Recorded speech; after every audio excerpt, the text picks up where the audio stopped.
क्या आप जानते हैं घोंघा कंटिन्यू 3 साल के लिए सो सकता है? क्या आपको मालूम है डॉल्फिन एक आँख खुली रख के सोता है? क्या आप जानते हैं चींटियों की सोने का तरीका कैसा है? तो चलिए दोस्तों, हम कुछ ऐसे फैक्ट्स के बारे में जानते हैं।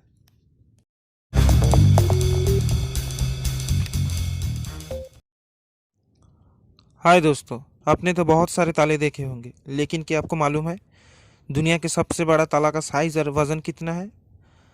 रसिया के निजनी नवगोरोड में एक कॉलेज है जिसका नाम है पावलोव आर्ट्स कॉलेज। इसी कॉलेज के छात्रों और शिक्षकों ने मिलकर एक ऐसा ताला बनाया जो दुनिया का सबसे बड़ा ताला है। अगर साइज़ की बात की जाए तो इसका लेंथ है 144.3 सेमी, इसका विड्थ है 105 सेमी और इसका डेप्थ है 26 सेमी। इस जायंट साइज ताला का चाबी के साथ कुल मिलाकर वजन है 415.5 KG. Sir Alfred Joseph Hitchcock, जिन्हें हम अल्फ्रेड हिचकॉक के नाम से जानते हैं। अल्फ्रेड हिचकॉक एक British born American film director, film producer और स्क्रीन राइटर थे। अपने 6 दशक के करियर में उन्होंने बहुत सारे थ्रिलर और सस्पेंस बेस्ड फिल्में बनाए हैं, इसीलिए उनको मास्टर ऑफ सस्पेंस भी कहा जाता है। उनके कुछ फेमस फिल्म्स का नाम है the logger, a story of the London fog, blackmail, psycho, the birds. लेकिन ये सुन के शायद आपको अजीब लगे, अल्फ्रेड हिचकॉक सिर्फ एक अंडे से डरते थे। एक इंटरव्यू के दौरान इन्होंने बताया था, मैं अंडे से भयभीत हूँ, भयभीत से भी बदतर, वो मुझे विद्रोह करता है। अंडे से डरने को इंग्लिश में कहते हैं ओवोफोबिया।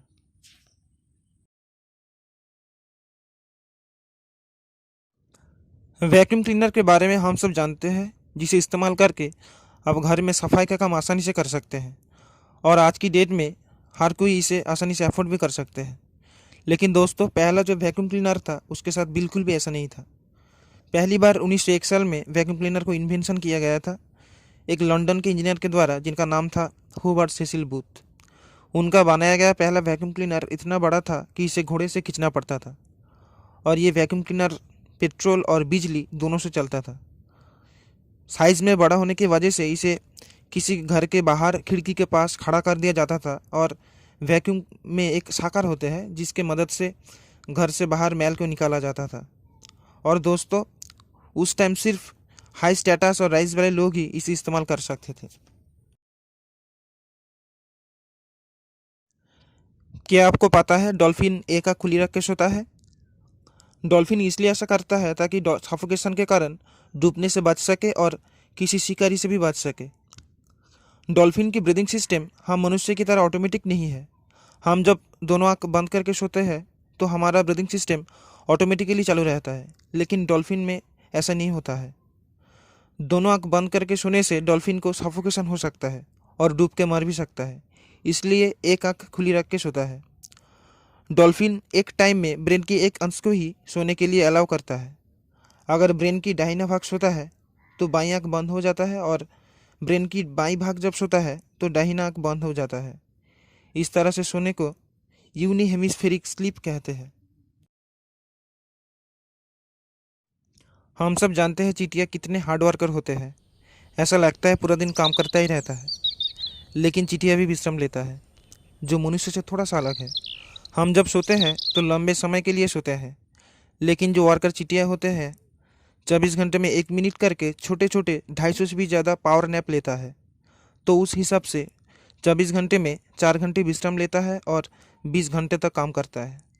लेकिन रानी चींटियों में थोड़ा सा अलग है। रानी चींटियों का काम है सिर्फ अंडे देना और 9 घंटे तक सोना। घोंघा को देखकर ये आपको लग सकता है कि घोंघा ज़्यादातर कुछ नहीं करता, पूरा दिन धीरे धीरे चलता रहता है और इतना हार्ड वर्क भी नहीं होता। लेकिन फिर भी घोंघा को सोना पड़ता है, रेस्ट लेना पड़ता है। टोरंटो यूनिवर्सिटी के एक स्टडी से ये पता चलता है कि घोंघा 15 घंटे के लिए सोता है और कंटिन्यू 30 घंटे तक काम करता है। हम लोग जैसे 24 घंटे में काम भी करते हैं और सोते भी हैं, लेकिन घोंघा की नींद और गतिविधियों को 48 से 72 घंटे में विभाजित किया जाता है। ज़्यादातर घोंघा रात के दौरान निकलता है क्योंकि घोंघा को नमी की आवश्यकता होती है। घोंघा को नमी की आवश्यकता इसलिए होती है क्योंकि घोंघा एक म्यूकस नाम के लिक्विड उत्पाद करता है जिससे उसे चलने में हेल्प होती है।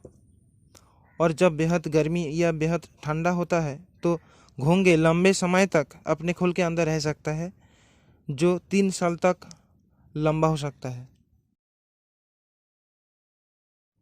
बार्बी डॉल के बारे में हम सब जानते हैं, लेकिन क्या आपको मालूम है बार्बी डॉल का पूरा नाम क्या है?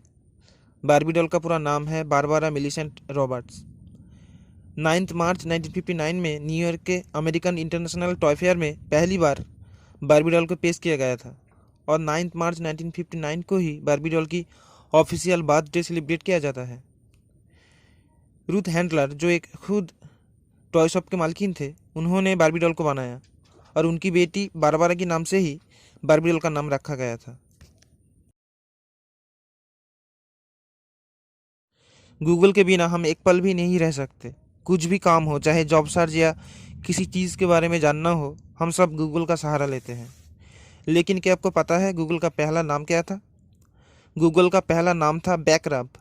बाद में सेर्गेई ब्रिन और लैरी पेज ने गूगल का नाम रखा और ये गूगल नाम भी गूगल से आया है, जो एक मैथमेटिकल नंबर है। एक गूगल एक और उसके बाद 100 शून्य के बराबर है। प्लीज़ इस चैनल को सब्सक्राइब करना। अगर ये वीडियो अच्छा लगे तो एक लाइक करना और नीचे कमेंट करना मत भूलना।